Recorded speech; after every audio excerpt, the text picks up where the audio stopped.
Hello నమస్తే. ముఖ్యమంత్రి రేవంత్ రెడ్డి మాట్లాడుతున్నాడు. రైతు సదస్సు అని పెట్టి ఆ రైతు భరోసా వేసే కార్యక్రమంలో ముఖ్యమంత్రి మాట్లాడుతున్నాడు. నిన్న మనం ఇదే కార్యక్రమంలో అనుకున్నాం. ఈ కార్యక్రమం అనుకున్నట్టుగానే ఆయన రైతుల గురించి మాట్లాడతలేడు. కేవలం భారత రాష్ట్ర సమితి అధ్యక్షులు కేసీఆర్ గారి మీద లేకపోతే ఒక ఏడవడం మొదలుపెట్టిండు. అవే మాటలు మళ్ళీ మాట్లాడడం మీదని పెట్టిండు. ఇన్ని సంవత్సరాల నుంచి ఏ మాటలు మాట్లాడుతూ అయితే రైతులను మోసం చేస్తూ వచ్చిండు.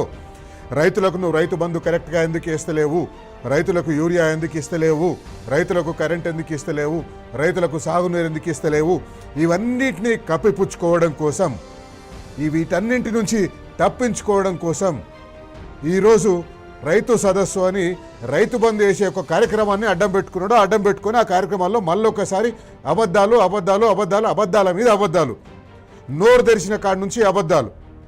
రైతు బంధు వేయడంలోకి రేవంత్ రెడ్డి ప్రభుత్వం తన చేతగానితనాన్ని కప్పిపుచ్చుకోవడం కోసం ఈరోజు రైతులకు కేవలం 2 ఎకరాల వరకే రైతు భరోసా వేసుకుంటా తన చేతగానితనాన్ని కప్పిపుచ్చుకోవడం కోసం, తన చేతగానితనాన్ని దాచిపెడతందుకోసం రాష్ట్రంలో మరోసారి అప్పులు చేసిను, మాకు అప్పులు ఇచ్చిపోయినని అబద్ధాల మాటలు మాట్లాడుతున్నాడు. ఏంటి అబద్ధాల మాట్లాడ ఒకసారి చూద్దాం. ముఖ్యమంత్రి రేవంత్ రెడ్డి ఏమంటాడు? రాష్ట్రం ఏర్పడ్డప్పుడు, తెలంగాణ రాష్ట్రం ఏర్పడ్డప్పుడు 2014లో మొత్తం ఉమ్మడి రాష్ట్రాల ముఖ్యమంత్రులందరూ 69,000 కోట్ల రూపాయల అప్పులు చేస్తే కేసీఆర్ ఒక్కడే 8,11,000 కోట్ల అప్పులు చేసినంటారు. అబద్ధం, పచ్చి అబద్ధాలు. ముఖ్యమంత్రి నోరు తెరిస్తే అబద్ధాలు, ముఖ్యమంత్రి మాట్లాడితే అబద్ధాలు. ముఖ్యమంత్రి గారు మీ చేతగానితనాన్ని కప్పిపుచ్చుకోవడం కోసం ఇన్ని అబద్ధాలు మాట్లాడనా?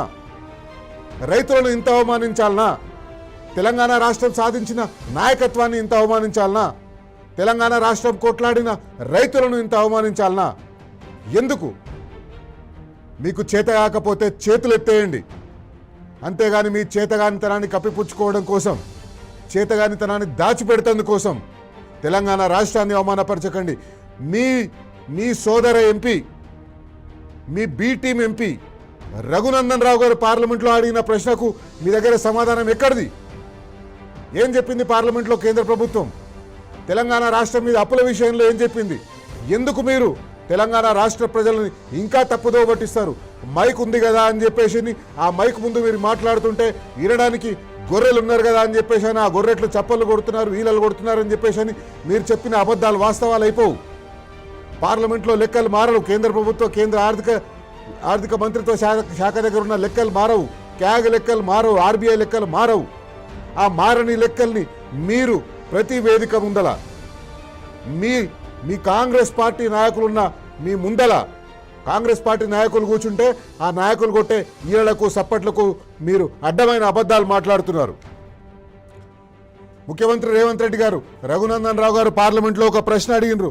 తెలంగాణ రాష్ట్రంలో 2023-24 ఆర్థిక సంవత్సరం వరకు ఉన్న అప్పులెన్ని అని ఒక ప్రశ్న అడిగితే MOS Pankaj Chaudhary, minister of state finance Pankaj Chaudhary ఇచ్చిన సమాధానం, మీ చెవులల్లా సీసం పోసుకున్నారా? ఎందుకు వినిపిస్తలేదు కదా? ఎందుకు కనిపిస్తలేదు? మీ పార్లమెంటు 8 మంది పార్లమెంటు సభ్యులు ఏం చేస్తున్నారు? మీకు చెప్తలేరా పార్లమెంట్లో ఏం జరుగుతుందనేది? ఎక్కడికి పోయినాయి ఈ పైసలు అని చెప్పేసి అనేది ఒక ప్రశ్న అడిగితే రఘునందన్ రావు గారు అడిగిన ప్రశ్నకు total outstanding public debt of Telangana in 23-24. T news ప్రేక్షకులారా, తెలంగాణ ప్రజలారా గుర్తుపెట్టుకోండి.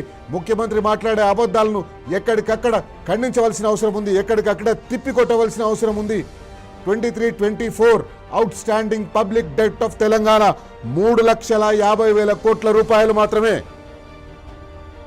తెలంగాణ ప్రజలారా బరాబర్ అడగాలి.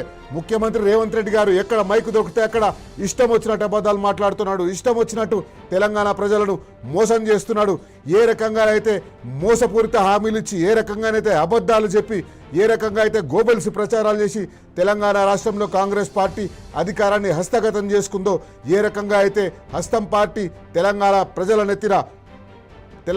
ప్రజల నెత్తిన భస్మాసుర హస్తమైందో ఆ హస్తాన్ని నిలయవలసిన సమయం వచ్చింది, బరాబర్ అడగవలసిన సమయం వచ్చింది. 3,50,000 కోట్ల అప్పు ఉంది 2023-24 వరకు తెలంగాణ రాష్ట్రం మీద అని పార్లమెంట్ సాక్షిగా చెప్పింది. ఇదే రిపోర్టుని క్యాగ్, ఇదే రిపోర్టుని ఆర్బీఐ వీళ్ళందరూ కూడా చెప్పిండ్రు. తెలంగాణ రాష్ట్ర అప్పు కేవలం 3,50,000 కోట్ల మాత్రమే అని మీరు అధికారంలోకి వచ్చిన తర్వాత మీరు ఒక వైట్ పేపర్ రిలీజ్ చేసిండ్రు. మీ ఆర్థిక మంత్రి పక్కనే కూర్చొని ఇకలు పక్కపక్కలు నవ్వుతున్న ఆర్థిక మంత్రి ఒక వైట్ పేపర్ రిలీజ్ చేసిండు. ఆ వైట్ పేపర్లో మీరు చెప్పిన అప్పుల సంఖ్య ఎంత? 4,56,000 కోట్ల రూపాయలు. మీరు మాట్లాడే లెక్కలకే మీకు పొంతరలేదు. మీ ఆర్థిక మంత్రి ఒక నంబర్ చెప్తాడు, మీరు ఒక నంబర్ చెప్తాడు, మీ ఫైనాన్స్ సెక్రటరీ ఒక నంబర్ చెప్తాడు, మీ చీఫ్ సెక్రటరీ ఒక నంబర్ చెప్తాడు. కానీ ప్రజలకు మాత్రం మీ చేతగానితనాన్ని, రైతు బంధు ఇయ్యలేని మీ అసమర్థతని కప్పిపుచ్చుకోవడం కోసం ఈరోజు తెలంగాణ రాష్ట్రం అప్పుల పాలైంది చెప్తున్నారు. ప్రజలు అడుగుతున్నారు.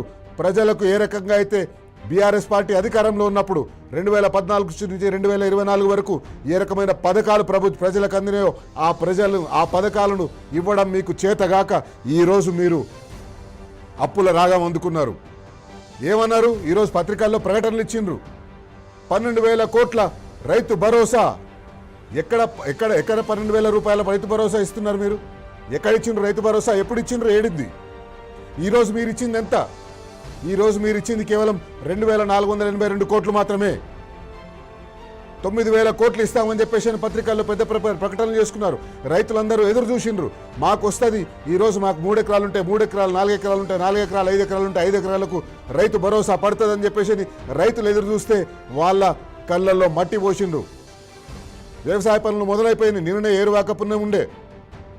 రైతులు వ్యవసాయ పనుల్లో బిజీగా ఉండి ఈరోజు ముఖ్యమంత్రి గారు ఏదో పెద్ద సభ పెట్టిండు. ఆ సభలో మాకు రైతు భరోసా వస్తుందని ప్రజలు ఎదురు చూస్తుంటే ఆ ప్రజల ఆశల మీద నీళ్లు జల్లిండ్రు.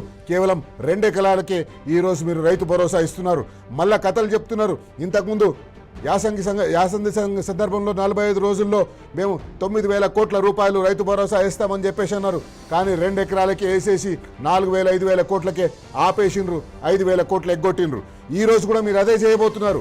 రేపు ఈరోజు మీరు వేసే రైతు భరోసా 2 ఎకరాలకే ఇంకా రైతులకు మెల్ల రాదు. ఈ 2 ఎకరాలతోటే సరిపెట్టుకోవాలి. ఎందుకంటే ఈ ముఖ్యమంత్రి మాట్లాడుతున్న మోసపూరిత మాటలు చూస్తే మనకు ఇట్లానే తెలిసిపోతుంది. ఈరోజు ముఖ్యమంత్రి మాట్లాడిన మొత్తం ప్రసంగం మీరు చూడండి. మొత్తం ప్రసంగం మీరు చూస్తే ముఖ్యమంత్రి గారు ఏం మాట్లాడినరు? నా దగ్గర అప్పులు ఉన్నాయి, నాకు అప్పులు ఇచ్చిపోయిను, నా దగ్గర పైసలు లేవు, మేము ఇవన్నీ చేసేందుకోసం చాలా కష్టాలు పడుతున్నామని చెప్తున్నారు. అందుకే మీకు మళ్ళీ రైతు భరోసా రాదు. అయిపోయింది. ఈ 2 ఎకరాలే. ఇక 2 ఎకరాలకు మించి మీకు రైతు భరోసా రాదు. ఏం చెప్పారు కాంగ్రెస్ పార్టీ? బరాబర్ అడగాలి. రైతులు ఈ రోజు రైతు వేదికల్లో ఎక్కడైతే ముఖ్యమంత్రి మాట్లాడుతున్న ప్రసంగాన్ని మీరు చూసిండ్రో, రైతులు ప్రతి ఒక్కరు కూడా ఆ ప్రసంగాన్ని పోస్ట్ మార్టం చేయాలి. రైతులు ప్రతి ఒక్కరు కూడా ఆ ముఖ్యమంత్రి చెప్పిన మాటల్లో మర్మాన్ని గమనించాలి. ఎందుకు ముఖ్యమంత్రి గారు ఇట్లా మోసం చేస్తున్నారు రైతులని? తెలంగాణ రైతులను ఎందుకు ఈ రకంగా దగా చేస్తున్నారు? మేనిఫెస్టోలో కాంగ్రెస్ పార్టీ పంటకు 7,500 రూపాయలు చొప్పున సంవత్సరానికి 15,000 రూపాయలు ఇస్తామని చెప్పేసి అన్నారు. ఏం చేసింది? ఇప్పటి వరకు వాళ్ళు రైతులకు పంపిణీ చేసింది కేవలం 27,080 కోట్ల రూపాయలు మాత్రమే. ఎంత ఇవ్వవలసి ఉండే? రైతులకు ప్రస్తుతం ఇస్తున్న 6,000 లెక్కను తీసుకున్నా కూడా ఇప్పటి వరకు 44,640 కోట్లు ఇవ్వవలసి ఉండే. కానీ ఎంత ఇచ్చిండ్రు? 27,080 కోట్లు మాత్రమే ఇచ్చిండ్రు. అదే 15,000 లెక్క వేసుకుంటే రైతులకు కాంగ్రెస్ పార్టీ బాకీ పడ్డది 28,720 కోట్ల రూపాయలు. ఇది కాంగ్రెస్ పార్టీ చేస్తున్న మోతం రైతులకు. కేసీఆర్ ఇచ్చే రైతు భరోసా ఇచ్చినా కూడా ఇప్పటి వరకు రైతులకు ఇంకొక 15,000-20,000 కోట్ల రూపాయలు రైతులను ముంచేసింది, రైతులను మోసం చేసింది. ఇది కాంగ్రెస్ పార్టీ చరిత్ర. కేసీఆర్ ఇచ్చిన 5,000 రూపాయలు ఇచ్చినా కూడా 5,000 ఇచ్చినా కూడా ఇప్పటి వరకు 37,000 కోట్ల రూపాయలు ఇవ్వాల్సి ఉంటే 27 కోట్ల రూపాయలు మాత్రమే ఇచ్చి 27,000 కోట్ల రూపాయలు మాత్రమే ఇచ్చిందంటే 10,000 కోట్ల రూపాయలు రైతులకు కేసీఆర్ ముఖ్యమంత్రిగా ఉండి ఉంటే వచ్చే పైసలవి 10,000 కోట్ల రూపాయలు ఎగ్గొట్టిండ్రు. రైతు బంధు లెక్కను చూసుకున్నా కూడా తెలంగాణ రైతులకు రేవంత్ సర్కార్ పడ్డ బాకీ ఇప్పటి వరకు 10,000 కోట్ల రూపాయలు. ఎకరానికి ఏడాదికి 10,000 చొప్పున కేసీఆర్ గారు ముఖ్యమంత్రిగా ఉన్నప్పుడు 11 సీజన్లలో రైతులకు రైతు బంధు ఇచ్చిండు. కాంగ్రెస్ పార్టీ వచ్చిన తర్వాత ఏమైంది? దాదాపు 6 సీజన్లు వచ్చినాయి కాంగ్రెస్ పార్టీ అధికారంలోకి వచ్చిన తర్వాత. ఏమైంది? 6 సీజన్లు వస్తే వాళ్ళు ఇచ్చిందంతా ఎకరాకు ఏడాదికి కేసీఆర్ 72,828 కోట్ల రూపాయలు రైతులకు ఇస్తే వీళ్ళు వచ్చిన తర్వాత 6 సీజన్లలో అంటే కేసీఆర్ వచ్చిన దాంట్లో సగం ఇచ్చినప్పుడు వీళ్ళు ఇచ్చిన పైసలు సగం ఉండాలి కదా. 11 సీజన్లకు కలిపి కేసీఆర్ గారు ఇచ్చింది 72,828 కోట్లు అయితే వీళ్ళు 6 సీజన్లకు ఇచ్చింది 36,000 కోట్ల రూపాయలు ఉండాలి కదా. 72లో సగం 36,000 కోట్ల రూపాయలు ఉండాలి కదా. కానీ వీళ్ళు ఇచ్చింది ఎంత? 27,000 కోట్ల రూపాయలు మాత్రమే. ఇది కాంగ్రెస్ పార్టీ మోసం చేస్తుంది. నిస్సిగ్గుగా ముఖ్యమంత్రి వేదిక మీద నుంచి పక్కన మంత్రులను పెట్టుకొని, ఎమ్మెల్యేలను పెట్టుకొని, సీనియర్ కాంగ్రెస్ పార్టీ నాయకులను పెట్టుకొని, రైతు కమిషన్ చైర్మన్ని పెట్టుకొని అబద్ధాలు మాట్లాడుతున్నాడు, రైతులను మోసం చేస్తున్నాడు. రైతులందరూ, తెలంగాణ రైతులు బరాబర్ అడగవలసిన సమయం దగ్గర పడ్డది. అడుగుతానే ఉండాలి. ఖచ్చితంగా రైతులు పడ్డ కష్టాలు ప్రతి ఒక్కరికి తెలుసు. ముఖ్యమంత్రి రేవంత్ రెడ్డి గారు రైతు వేదికలెక్కి లేదా రైతు భరోసా సభలు, సదస్సులు అని చెప్పి మాట్లాడడం వల్ల రైతులకు ఒరిగేదేం లేదు. రైతులకు ఒకవేళ మీరు మేలు చేయాలనుకుంటే రైతులకు ఇచ్చిన హామీలని అమలు చేయండి. మీరు వరంగల్ డిక్లరేషన్లో రైతులకి ఏ హామీలు అయితే ఇచ్చిందో ఆ హామీలను అమలు చేయండి. ఎందుకు చేస్తలేరు? చేసే ధైర్యం లేదు, చేసేందుకు మీకు చేత కాదు, చేసే తెలివి మీకు లేదు, చేసే స్తోమత మీకు లేదు. అందుకే అధికారంలోకి వచ్చి 3 సంవత్సరాలుగా వస్తున్నా కూడా ఇప్పటికీ 4 లక్షల కోట్ల అప్పు చేసినా కూడా మీరు కేసీఆర్ మీద పడేడుస్తున్నారు. ఒకసారి మీరు కేసీఆర్ గారు 2014 తర్వాత తెలంగాణ రాష్ట్రంలో అప్పులు చేసినంటున్నారు. మీ జూటా మాటలు, మీ అబద్ధపు మాటలు 8,11,000 కోట్ల అప్పులు పక్కన పెట్టేసేయండి. అది కేవలం 3.5 లక్షల కోట్ల అప్పులు మాత్రమే. అయితే తెలంగాణ రాష్ట్రం ఏర్పడ్డప్పుడు, తెలంగాణ రాష్ట్రం ఏర్పడక ముందు అప్పుల గురించి ముఖ్యమంత్రి మాట్లాడిండు కదా. తెలంగాణ రైతులకు చెప్పాలి, తెలంగాణలో బుద్ధిజీవులకు చెప్పాలి, తెలంగాణలో చదువుకున్న విద్యార్థులకు, నిరుద్యోగులకు, తెలంగాణ ఉద్యోగులకు ముఖ్యమంత్రి చెప్తున్న జూటా మాటల్ని రోజు ఒక గోబర్స్ లాగా చెప్పిన అబద్ధాన్ని చెప్తుంటే నిజమైపోతుంది అనుకుంటున్న ముఖ్యమంత్రి చెవులు బద్దలైపోయేలాగా మీరందరూ చెప్పాలి. అందుకే ఈ లెక్కలు మీకు ఇస్తున్న. తెలంగాణ రాష్ట్రం ఏర్పడ్డప్పుడు 2014లో మొత్తం తెలంగాణ రాష్ట్రానికి వచ్చింది అప్పు 69,000 కోట్ల రూపాయల అప్పు. గుర్తుపెట్టుకోండి, ఈ నంబర్లు గుర్తుపెట్టుకోండి మిత్రులారా, ఈ నంబర్లు గుర్తుపెట్టుకోండి రైతులారా. తెలంగాణ రాష్ట్రం ఏర్పడ్డప్పుడు తెలంగాణ రాష్ట్రం మీద నెత్తి మీద వచ్చిన అప్పు 69,000 కోట్ల రూపాయలు. తెలంగాణకున్న ఆస్తుల విలువ, అసెట్ వాల్యూ 2014లో 83,143 కోట్ల రూపాయలు. అంటే అప్పులు 69,000 కోట్లు వస్తే తెలంగాణకున్న ఆస్తులు 83,000 కోట్ల రూపాయలు. కేసీఆర్ గారు అప్పులు చేసినట్టున్నారు కదా. మీకు ముఖ్యమంత్రి గారు, మీ కాంగ్రెస్ పార్టీకి అప్పులు చేయడం, స్కాములు చేయడం తప్పిస్తే అప్పులు చేయడం, ఆస్తులు పెంచడం తెలియదు. ఆస్తులు పెంచే పని కేసీఆర్ గారు చేసిండ్రు. కేసీఆర్ గారు దిగిపోయేటప్పుడు 2014 ముఖ్యమంత్రి అయిన తర్వాత 2023 డిసెంబర్లో దిగిపోయేటప్పుడు తెలంగాణ రాష్ట్రంలో అప్పులు, public debt, out standing public debt 3,50,000 కోట్లు ఉంటే తెలంగాణ ఆస్తుల విలువ వీళ్ళకు కాంగ్రెస్ పార్టీకి వాళ్ళ ఆస్తుల విలువ తప్పిస్తే తెలంగాణ ఆస్తుల విలువ తెలియదు. వాళ్ళ ఆస్తులు పెంచుకోవడం తప్పిస్తే తెలంగాణ ఆస్తుల విలువ పెంచడం తెలియదు. 60 ఏళ్ళు తెలంగాణ రాష్ట్రాన్ని, ఉమ్మడి ఆంధ్రప్రదేశ్లో ఉన్న తెలంగాణ రాష్ట్రాన్ని పాలించి తెలంగాణ రాష్ట్రంలో వాళ్ళు పెట్టిన ఆస్తులు 83,000 కోట్ల రూపాయలు అయితే 10 సంవత్సరాల్లో కేసీఆర్ గారు ముఖ్యమంత్రి అయిన తర్వాత, బీఆర్ఎస్ పార్టీ అధికారంలోకి వచ్చిన తర్వాత తెలంగాణ అస్తిత్వం కోసం పనిచేసిన పార్టీ, తెలంగాణ అస్తిత్వం కోసం పనిచేసిన నాయకత్వం అధికారంలోకి వచ్చిన తర్వాత ఈరోజు తెలంగాణ ఆస్తుల విలువ 4,50,000 కోట్ల రూపాయలు 2023 డిసెంబర్ వరకు. అప్పులు 3,50,000 కోట్లు అయితే ఆస్తుల విలువ 4,50,000 కోట్లు. అంటే 1,00,000 కోట్ల రూపాయల ఆస్తుల్ని తెలంగాణ ప్రభుత్వం పెంచింది. ఎక్కడ 83,000 కోట్ల రూపాయల ఆస్తులు, ఎక్కడ 4,5 లక్షల కోట్ల రూపాయల ఆస్తులు?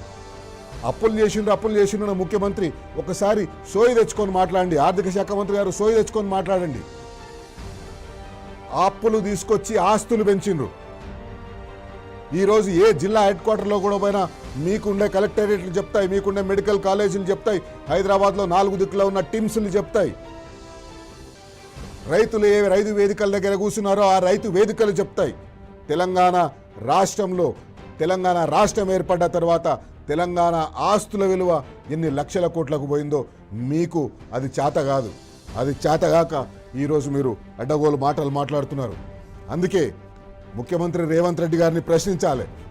తెలంగాణ చైతన్యవంతమైన సమాజం ముఖ్యమంత్రి రేవంత్ రెడ్డి గారిని మాట్లాడాలి.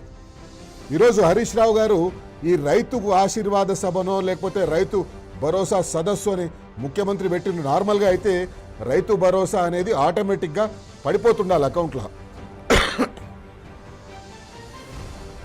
ఎప్పుడైతే సీజన్ మొదలవుతుందో ఆ సీజన్ మొదలడానికి ముందు పడిపోతుండాలి అకౌంట్లో. కానీ వీళ్ళు ఏం చేసిండ్రు, కేసీఆర్ని తిరుగుతందు కోసం, తెలంగాణ ఉద్యమకారులను అవమానించడం కోసం ఏదో ఒక సందర్భం కావాలి. ఆ సందర్భాన్ని క్రియేట్ చేసుకొని ఈరోజు ముఖ్యమంత్రి గారు ఒక సభ పెట్టి మళ్ళీ ఆ సభలో అవే రోత మాటలు మాట్లాడిండు. హరీష్ రావు గారు ఏమన్నారు ఒకసారి చూద్దాం. ఈరోజు రైతు సదస్సు మీద ఇలా రైతు వంచన సభ పెట్టిండు రేవంత్ రెడ్డి. అది ఆశీర్వాద సభ కాదు, రైతు వంచన సభ నా దృష్టిలో. రెండవది రైతు బంధు. ఏం చెప్పిందే రైతు బంధు? ఎన్నికల ముందు 15,000 చెప్పిందా? 15,000. మరి ఇచ్చింది ఎంత? 12,000. అవి ఎన్నిసార్లు ఇచ్చిండ్రు? ఒక పంట మొత్తానికే 9,000 ఎగ్గొట్టిండు. ఒక పంట 3 ఎకరాలే ఇచ్చిండు. ఒక పంట 2 ఎకరాలే ఇచ్చిండు. వాళ్ళు చెప్పిన ప్రకారంగా మొత్తం లెక్క తీస్తే 29,300 కోట్లు ఇలా కాంగ్రెస్ పార్టీ రైతు బంధు పేరిట రైతులకు బాకీ పడ్డది. 29,300 కోట్లు. నేను అడుగుతా ఉన్న చర్చల నుంచి, రేవంత్ రెడ్డి గారు నువ్వు ఇవాళ పెట్టుకున్న నీ రైతు వంచన సభలో ఈ 29,300 కోట్లు ఎప్పటిలోగా ఇస్తావో తెలంగాణ రైతాంగానికి చెప్పాలని డిమాండ్ చేస్తా ఉన్నాం. నువ్వు రైతులకు బాకీ పడ్డా ఈ 30,000 కోట్ల రైతు బంధు డబ్బులు ఎన్ని రోజుల్లోగా ఇస్తావో ఇవాళ రైతులకు చెప్పాలని తెలంగాణ రైతుల పక్షాన. ఈరోజు తెలంగాణ రైతు సదస్సు పేరుతోటి ముఖ్యమంత్రి మాట్లాడిన రోత మాటలు మనం నిన్ననే ఇదే కార్యక్రమంలో అనుకున్నాం. రేపు మళ్ళీ ముఖ్యమంత్రి ఈ సభను ఇంకొక వేదికలాగా వాడుకుంటాడు, ఈ సభ మీద నుంచి కూడా విషం చెమ్ముతాడు, ఈ సభ నుంచి కూడా అబద్ధాలు మాట్లాడతాడు అనేది. అబద్ధాలు మాట్లాడడం ఎందుకంటున్నా అంటే ముఖ్యమంత్రి గారు ఈరోజు తన ప్రసంగం మొత్తంలో అబద్ధాలే ఉన్నాయి. లెక్క పెట్టుకుంటూ పోతే 100 అబద్ధాలు దాటుతాయి. ముఖ్యమంత్రి గారికి శాపం ఉన్నట్టుంది, విక్రమ్ బేతాళుడి కథలో శాపం ఉన్నట్టుంది, నువ్వు నిజం చెప్తే నీ తలకాయ 1000 ముక్కలైపోతుందని. అందుకే ముఖ్యమంత్రి గారు ఆ వేదిక మీద నుంచి తల ముక్కలైపోతుందేమో అని ఒక్క నిజం కూడా మాట్లాడదు, మొత్తం అబద్ధాలే మాట్లాడాడు. BRS party working president KTR గారు స్పందించారు. కేటీఆర్ గారు ఇదే మాటలు ఏమైనా తిండ్రు, ఎక్కడ పోయినాయి నీ పైసలు, ఎక్కడ పోయినాయి నీ వాగ్దానాలు, ఏం చేసినావు, 30,000 కోట్ల రూపాయలు ఎందుకు ఇవ్వలేదు రైతులకు, ఎకరానికి 15,000 రూపాయల చొప్పున పంటకు 7,500 రూపాయలు ఇస్తానో కదా, ఎక్కడ పోయినాయి? ఇప్పటి వరకు మీరు ఇవ్వవలసింది ఇంకా 28,000 కోట్ల రూపాయలు రైతులకు మీరు బాకీ పడ్డారు, రైతులకు ఇస్తలేరు. ఇది ఈరోజు కేటీఆర్ గారు మాట్లాడిన. దాదాపు 70 లక్షల మంది రైతులు మీకు ఎదురు చూస్తున్నారు. ఈరోజు వాళ్ళు ఎదురు చూస్తున్నారు. మీరు 9,000 కోట్లు ఇస్తామని చెప్పేసి అన్నారు. ఎందుకు 2,482 కోట్ల దగ్గర అయిపోయినరు? ఎందుకు మీరు ఆ 9,000 కోట్లు ఒకటే విడతలాగా ఎందుకు ఇస్తలేరు? మీ చేతగానితనాన్ని, అసమర్థతని కప్పుపుచ్చుకునే ప్రయత్నంలో భాగంగానే అప్పుల మాటలు మాట్లాడుతున్నారు. మీరిచ్చిన హామీలను అమలు చేయడం చేతగాక, మీరిచ్చిన హామీలు దగాపూరిత, మోసపూరితమని తెలంగాణ ప్రజలు గ్రహించిండ్రు. తెలంగాణ ప్రజలకు తెలిసిపోయింది. దాని నుంచి ఎట్లా తప్పించుకోవాలనో మీరు ప్రయత్నం చేసుకుంటా ఆ తప్పించుకునే దాంట్లో భాగంగానే ఈరోజు అప్పుల కథని మళ్ళా ఆవు కథలాగా మొదటి నుంచి చెప్పడం మొదలుపెట్టిండ్రు. ముఖ్యమంత్రి రేవంత్ రెడ్డి గారిని బరాబర్ అడుగుదాం, కాంగ్రెస్ పార్టీ నాయకుల్ని బరాబర్ అడుగుదాం. ఈ రకంగా అప్పుల పేరు చెప్పి తప్పించుకునే ప్రయత్నం చేస్తున్న కాంగ్రెస్ పార్టీ నాయకులని నిలదీద్దాం, బరాబర్ అడుగుదాం. ఈరోజు మన కార్యక్రమం ద్వారా కాంగ్రెస్ పార్టీ నాయకులను అడుగుదాం. రైతు బంధు ఉద్దేశాన్ని దెబ్బతీసి ముఖ్యమంత్రి గారు రైతు బంధు ఉద్దేశాన్ని దెబ్బతీసి పథకాన్ని నిర్వీర్యం చేసి నిస్సిగ్గుగా ఎందుకు ఈ ప్రచార ఆర్భాటం? 2.5 ఏళ్లలో ఒక్క సీజన్ అయినా రైతు భరోసా మీరు చక్కగా ఇచ్చిండ్రా? ఎందుకు ఈరోజు ఈ రోత మాటలు మాట్లాడుతున్నారు? ఎందుకు అప్పులు పేరు చెప్పి తప్పించుకోవడానికి ప్రయత్నం చేస్తున్నారు? తప్పించుకొని పారిపోతున్నారు. బరాబర్ అడుగుదాం. 2 ఎకరాలు ఇచ్చే రైతు భరోసా కోసం ఇన్ని పిఆర్ స్టంట్లు చేయాలనా? ముందు ఖమ్మంలో సభ అనాలే, సభ పెట్టి చేయాలని. ఇప్పుడు శిల్పకళా వేదికలో సభ పెట్టి అక్కడి నుంచి ప్రసంగం చేయించాలని, అక్కడి నుంచి ప్రసంగించి తప్పుడు మాటలు మాట్లాడి, అబద్ధాల మాటలు మాట్లాడి మీరు చేయాలనుకున్నది, మీరు ఇస్తున్నది 2,482 కోట్లు. ప్రచారం చేసుకుంటున్నది మాత్రం 9,000 కోట్లు ఇస్తున్నామని ప్రచారం చేసుకుంటున్నారు. ముఖ్యమంత్రి ఈరోజు తన ప్రసంగంలో కూడా చెప్పిండు, ఇప్పటి వరకు మేము 28,720 కోట్లు ఇచ్చినాం, ఇప్పుడు 9,000 కోట్లు ఇస్తున్నాం, మొత్తం 37,000 కోట్లు ఇచ్చినట్టే అని లెక్కలో వేసుకున్నాడు. కానీ రైతులారా గుర్తించండి, బరాబర్ అడగండి, కేవలం 2 ఎకరాలకే ముఖ్యమంత్రి ఇస్తున్నాడు. ఎగ్గొట్టిన 28,720 కోట్ల రూపాయలు ఎప్పుడు ఇస్తారని బరాబర్ అడుగుదాం. మేనిఫెస్టోలో ఎకరాకు 15,000 ఇస్తామన్నారు, అన్ని పంటలకు ఇస్తామన్నారు, అందరికీ ఇస్తామన్నారు, పంట బోనస్ ఇస్తామన్నారు, అన్ని పంటలకు ఇస్తామన్నారు, రుణమాఫీ చేస్తామన్నారు, దీర్ఘకాలిక రుణాలు, స్వల్పకాలిక రుణాలు అని చెప్పేసి ఈరోజు వ్యవసాయ శాఖ మంత్రి మాట్లాడుతున్నాడు. మేము కేవలం స్వల్పకాలిక రుణాలు మాత్రమే మాఫీ చేసినామని చెప్పేసి అంటున్నాడు. రైతులకు మీరు వాగ్దానం ఇచ్చినప్పుడు ఎందుకు చెప్పలేదు దీర్ఘకాలిక రుణాలు కాదు, స్వల్పకాలిక రుణాలు మాత్రమే మాఫీ చేస్తామని? అందుకే ఈరోజు ఈ వేదికగా బరాబర్ అడుగుదాం. కౌలు రైతులకు, రైతు కూలీలకు కూడా రైతు భరోసా ఇస్తామన్నారు కదా, ఏమైంది, ఎక్కడికి పోయింది? బరాబర్ అడుగుదాం.